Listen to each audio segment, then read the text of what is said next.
ఇప్పుడే జీ5 app download చేయండి. చూడండి మీ ఫేవరెట్ టీవీ షోస్ ఎప్పుడైనా ఎక్కడైనా. డాక్టర్ గారు, మరి టోఫు అన్నా లేదంటే మష్రూమ్ అన్నా కూడా ప్రోటీన్ అలాగే B12 ఇలాంటివన్నీ అధికంగా ఉంటూ ఉంటాయి కదా, మరి దాన్ని ఆరోగ్యవంతంగా తయారు చేసుకోవాలంటే గనక ఎలాంటి రెసిపీ ఉంటే బాగుంటుందంటారు? మష్రూమ్స్ అనేసరికి విటమిన్ B12 పుష్కలంగా ఉన్న ఆహారం, కొన్ని మైక్రో న్యూట్రియంట్స్ ఇట్లాంటి వాటిలో బాగా ఉంటాయమ్మా. టోఫు తీసుకుంటే హై ప్రోటీన్, దగ్గర 50-52% ప్రోటీన్ టోఫులో ఉంటుందన్నమాట.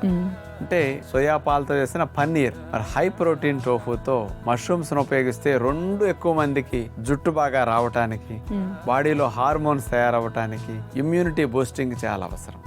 దీన్ని మన పద్ధతులు ఎలా చేసుకుంటే బాగుంటుందో చూద్దాం. టోఫు మష్రూమ్ హనీ చిల్లీ తయారు చేయడానికి కావాల్సిన పదార్థాలు: మష్రూములు 1/2 kg, టోఫు 250 గ్రాములు, నిమ్మరసం 2 టేబుల్ స్పూన్లు, తేనె 1 టేబుల్ స్పూను, మేగడ 1 టేబుల్ స్పూను, ఎండుమిరపకాయ ముక్క చెక్క 1 టీ స్పూను, మిరియాల పొడి 1 టీ స్పూను, కొత్తిమీర కొద్దిగా. ముందుగా మనం తీసుకున్న సోయాతో తయారు చేసిన పన్నీర్ ముక్కల్ని, టోఫుని కట్ చేసుకుంటాం. ఆ తర్వాత వాటిని కొద్దిగా మేగడ వేసేసి నాన్ స్టిక్ పాత్రలో మెల్లగా వేపాలి. వాటిని పక్కన పెట్టుకుని మరొక పాత్రలో మేగడ వేసేసి మష్రూమ్ ముక్కలను కూడా కట్ చేసుకున్న వాటిని వేసేసి మూత పెట్టేసి మగ్గనివ్వాలి. మష్రూమ్ ముక్కల్లో పచ్చంతా కూడా పోతుంది.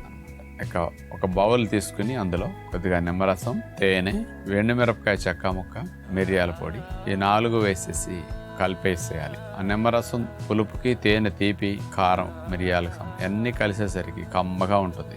ఈ 4 ఉప్పులేని లోటు లేకుండా భలే కవర్ చేస్తాయి. మరొక నాన్ స్టిక్ పాత్రలో కొద్దిగా మేగడ వేసేసి అందులో వరిగానం, వేపించిన పన్నీర్ ముక్కలు, పుట్టగొడుగు ముక్కలు, మష్రూమ్ పీసెస్ అట్లా వేసేసి ఈ రెండిట్లోకి తేనె, నిమ్మరసం, మిరియాలు ఇలా కలిపిన మిశ్రమాన్ని ఇందులో వేసేస్తాం. అవి కారంగా తీగా ఉండి చాలా బాగున్నట్టు అనిపిస్తాయి. ఒట్టిగా అట్లా బౌల్లో పెట్టుకుని స్నాక్లా దీన్ని తినేసేయచ్చు. చాలా హెల్దీ డైట్ ఇది. మామూలుగా ఇలాంటి స్పెషల్ ఐటమ్స్ అంటే నూనె పోస్తారు. మనం ఇక్కడ మేగడ వేసి వీటిని ఫ్రై చేసి కాస్త సాస్ లాంటిది చల్లేసుకుని ఒట్టిగా అట్లా స్టార్టర్ లాగా తినేసేయచ్చు అనమాట. అంటే జుట్టు బాగా రావాలి, జుట్టు ఊడకుండా ఉండాలి అన్న వారికి కూడా ఇది చాలా మంచిది.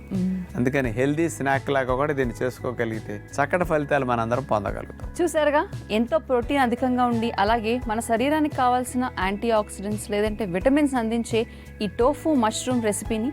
ఇక అప్పర్ బాడీ వర్కౌట్ అనేది ఎలా చేయాలి, అప్పర్ బాడీ వర్కౌట్ ఎవరు చేస్తే బాగుంటుంది, ఇలాంటి మరెన్నో విశేషాలని ఈ రోజు యోగాలో తెలుసుకుందాం. డాక్టర్ గారు, చాలా మందికి అప్పర్ బాడీలో ఫ్యాట్ అనేది ఎక్కువగా ఉంటుంది కాబట్టి అప్పర్ బాడీ వర్కౌట్ అనేది ఎలాంటి వ్యాయామాలు చేస్తే బాగుంటుందో చూపిస్తారా? ఆడవారికి మగవారికి అనే భేదం లేకుండా అప్పర్ బాడీ బాగా పెరుగుతూ ఉంటుంది.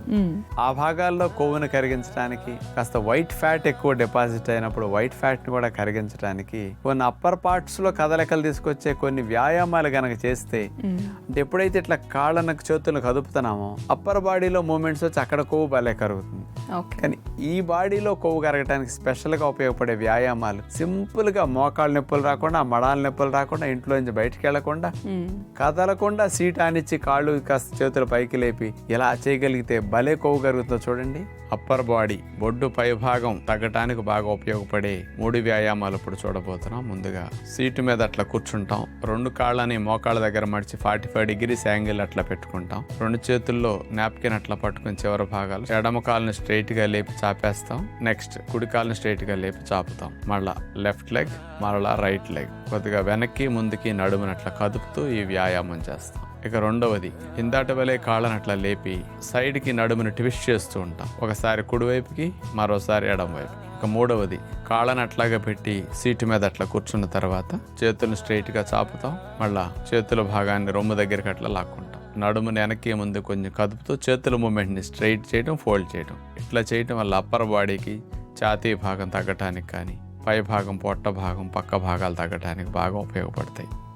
ఇలా శరీర భంగిమను పెట్టి మనం చేసినప్పుడు పై భాగాల్లో ఉండే కొవ్వే స్పెషల్గా అక్కడ కరగటానికి అవకాశం ఉంది. కాబట్టి వీటిని రోజుకి కొన్ని రౌండ్స్ చొప్పున మనం పెంచుకుంటూ చేయగలిగితే చక్కటి ఫలితాన్ని మనం పొందగలుగుతాం. ప్రతిరోజు కొన్ని వర్కౌట్ చేసుకోగలిగితే అప్పర్ బాడీ అన్నది ఆరోగ్యకరంగా ఉంటుంది, అలాగే మంచి షేప్ మెయింటైన్ చేసే అవకాశం కూడా ఉంటుంది. కాబట్టి మీరు మీ ఇంట్లో ఈ వర్కౌట్ని ఖచ్చితంగా ప్రయత్నించి చూడండి. డాక్టర్ గారు, మరి శంఖం పూలు అనేవి ప్రతి ఒక్కరి ఇళ్లలో ఈ మధ్యకాలంలో బాగా దొరుకుతున్నాయి. అయ్యా ఆ శంఖం పూలతో టీ లేదంటే రైస్ అనేవి కొత్త కొత్త రెసిపీస్ తో కూడా చాలా మంది చేసుకుంటున్నారు. అవునమ్మా, మరి అసలు నిజంగానే ఈ శంఖం పూల్లో అంత ఔషధ పదార్థాలు ఏమైనా ఉంటాయంటారా? చాలా ఉన్నాయమ్మా. అందుకనే దాన్ని కాఫీ లాగా టీ లాగా కాసుకు తాగిన పదార్థాల్లో వేసి వండుకున్నా కూడా మంచి కలర్తో పాటు యాంటీ ఆక్సిడెంట్స్, పోషకాలు బాగా వచ్చే బెనిఫిట్స్ కూడా బాగా వస్తున్నాయి. ఓకే. శంఖం పూలు ఇంట్లో పెంచుకోవాలి అంటే కాస్త కుండీల్లో కానీ నేల మీద కానీ వాటి విత్తనాలు మార్కెట్లో దొరుకుతాయి. వాటిని అట్లా వేస్తే చాలు, చక్కగా తీగలాగా పాకి పూలు విపరీతంగా పోస్తాయి. వాటిని అట్లా రోజుకు ఒక 5-6 కట్ చేసుకుని ఒక గ్లాసు నీళ్ళల్లో వేసి మరిగించేసి ఆ బ్లూగా వచ్చిన నీళ్ళని కాస్త కప్పులో తీసుకుని తేనె వేసుకుని శంఖం పూ టీ లాగా అట్లా తాగేస్తే చాలా బెనిఫిట్ వస్తుంది అనమాట. 4 ప్రధానమైన లాభాన్ని ఇవ్వడానికి శంఖం పూలు టీ ఉపయోగపడుతుంది. మొట్టమొదటిది బీపీని తగ్గించడానికి ఇది బాగా ఉపయోగపడుతుంది. మరి బ్లడ్ వెజల్స్ లో నైట్రిక్ ఆక్సైడ్ ప్రొడక్షన్ పెంచడం అనేది శంఖం పువ్వులు చేస్తుంటాయి. నైట్రిక్ ఆక్సైడ్ పెరిగితే బ్లడ్ వెజల్స్ బాగా సాగుతాయి, రిలాక్స్ అవుతాయి అనమాట.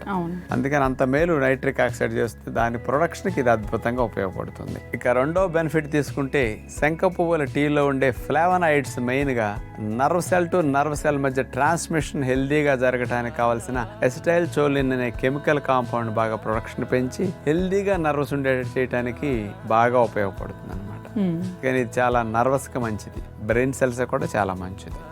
ఇక మూడవది తీసుకుంటే శంఖ పువ్వుల టీ వల్ల డైజెషన్ బాగా ఇంప్రూవ్ అవుతుంది అనమాట.